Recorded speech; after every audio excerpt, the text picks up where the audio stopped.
G'day team, today we're trying the 40 max shell with a 3-round inline clip with the 35mm Puffin PPGs, radically front weighted, 4 grams each, 35mm caliber.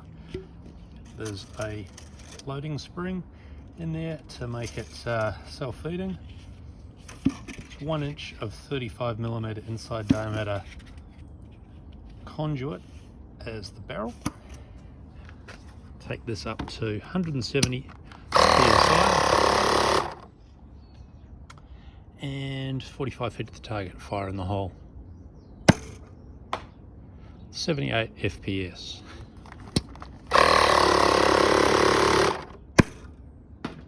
.74 FPS.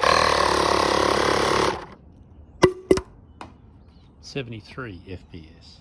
A little wild, but yeah, we'll work on the accuracy.